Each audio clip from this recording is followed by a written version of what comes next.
तो आज आइए हिंदुस्तानी संगीत की गायन एवं वादन विधाएं में ख्याल शैली को देखा जाता है। तो ख्याल क्या है? ये क्लास 11th का एनसीईआरटी किताब है और चौथा चैप्टर है। उत्तर भारतीय शास्त्रीय संगीत के अंतर्गत वर्तमान काल में ख्याल का सर्वाधिक प्रचलित गेय विधा के रूप में महत्वपूर्ण स्थान है। ख्याल का शाब्दिक अर्थ कल्पना या सृजनात्मकता है।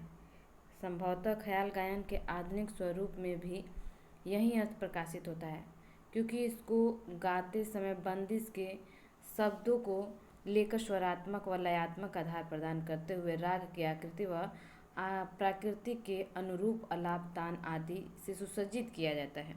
इसमें एक ओर राग का सौंदर्य और दूसरी ओर बंदिश का सौंदर्य गायक के कला कौशल से अवतरित होता है। ऐतिहासिक पृष्ठभूमि की दृष्टि से जिस प्रकार ध्रुपद को प्रबंध से आविर्भूत किया माना गया है, उसी प्रकार संगीत रत्नाकर में शारंग देव द्वारा वर्णित रूप कलाप्त को तथा मतंग मुनि कृत बृहदेशी ग्रंथ में वर्णित 5 गीतियों शुद्धाभिनी गौड़ावेश सुधारणी और साधारणी गीति को ख्याल की उत्पत्ति की पूर्व पीठिका माना गया है। राग बंदिश के विस्तार तथा स्वर व लय के विविध प्रयोगों में साम्यता दृष्टिगोचर होती है। भारत में विदेशियों के आगमन के कारण भारत की प्राचीन व सनातन संस्कृति भाषा विलुप्त होती गई। ध्रुपद के साथ साथ विकसित होने वाली ख्याल गेय विधा की बंदिशें भी ब्रज अवधी हिंदी उर्दू व राजस्थानी आदि प्रादेशिक भाषाओं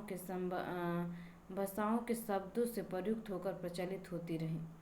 ख्याल के विकास के संदर्भ में ऐसा माना जाता है कि लगभग 15वीं शताब्दी में जौनपुर के बादशाह सुल्तान हुसैन शाह सरकी ने इस शैली का प्रचार प्रसार किया। आगे चलकर सदारंग और अदारंग ने मोहम्मद सारंगीले के शासनकाल में भी इस शैली का प्रचार प्रसार किया।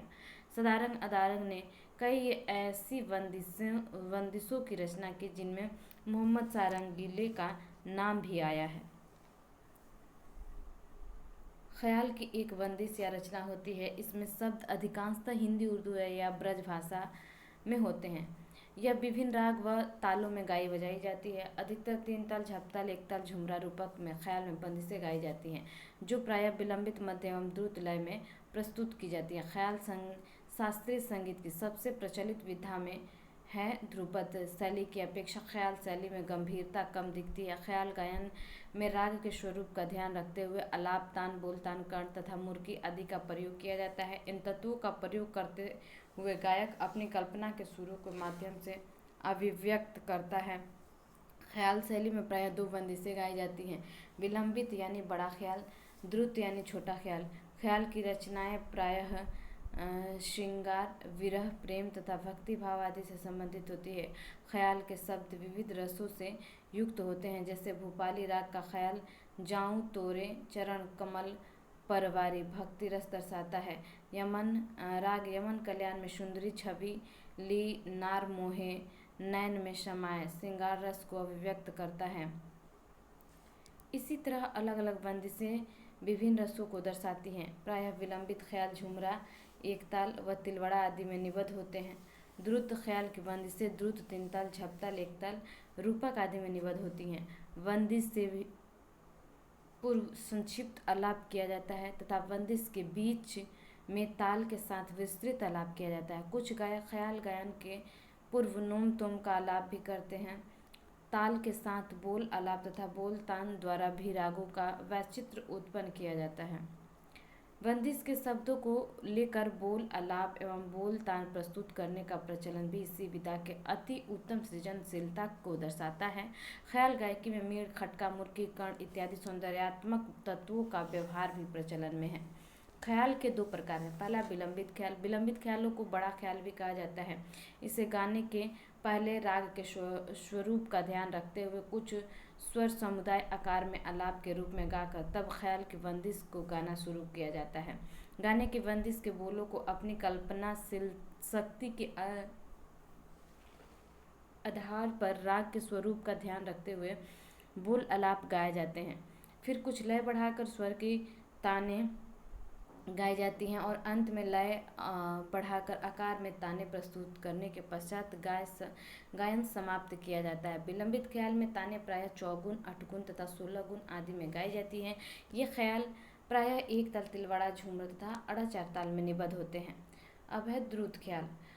द्रुत ख्याल को छोटा ख्याल भी कहा जाता है। इसका गायन मध्य लय तथा द्रुत लय में होता है। इसके गायन विलंबित ख्याल की अपेक्षा कम समय लगता है, इसके कारण इसे छोटा ख्याल कहते हैं।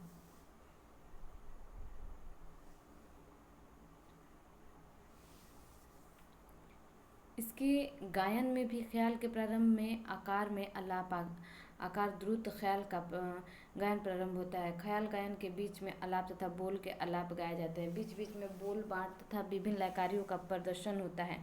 अंत में द्रुत लय में बोल तान तथा आकार में तान गाकर ख्याल में बोलों की तिहाई लगाकर गायन समाप्त किया जाता है। द्रुत ख्याल प्रायः त्रिताल, झप ताल, रूपक ताल तथा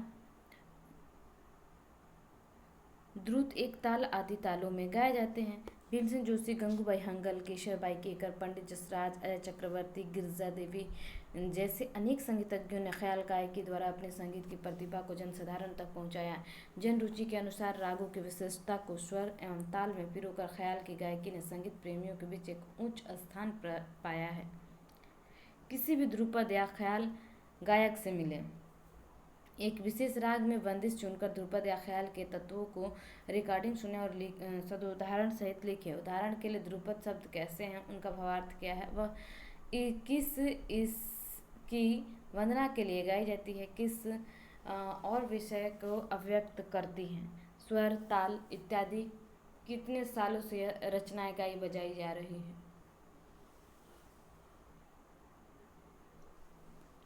उसके बाद सोचिए क्या वर्तमान में इसके नवीनीकरण के उपाय हैं। अपने मंतव्य को लिखें। अब जानते हैं कि तराना क्या है। तराना शास्त्रीय संगीत का एक गायन शैली है। ख्याल गायकी के समान ही तराना गायन शैली भी शास्त्रीय संगीत की एक विशिष्ट गायन शैली है। इसकी विशेषता में तराना में बोल प्रायः निरर्थक होते हैं। इसकी लय बहुत तेज होती है, अर्थात यह अति द्रुत लय में गाया जाता है। तराने प्रायः सभी रागों में गाए जाते हैं। इसमें भी अस्थायी अंतरा 2 भाग होते हैं। इसके प्रायः ख्याल गायन के पश्चात गाया जाता है। इसमें आलाप प्रायः नहीं गाते हैं। ताने भी बहुत छोटी और कम मात्रा में गाई जाती है। तराना गायकी के लिए गला बहुत तैयार होना चाहिए तथा स्वर, ताल और लय का अच्छा ज्ञान होना चाहिए। इसमें ओदेन, तोम, नोम, तदारे, दानी, तानी, यना, त, नना, ना आदि निरर्थक शब्दों का प्रयोग किया जाता है। इसमें राग, ताल और लय का ही आनंद होता है। तान रस खां तथा नत्थु खां आदि के तराने प्रसिद्ध थे। तराना का उद्देश्य राग की तैयारी, लयकारी तथा शब्दों के अति द्रुत लय में उच्चारण की क्षमता को बढ़ाना है।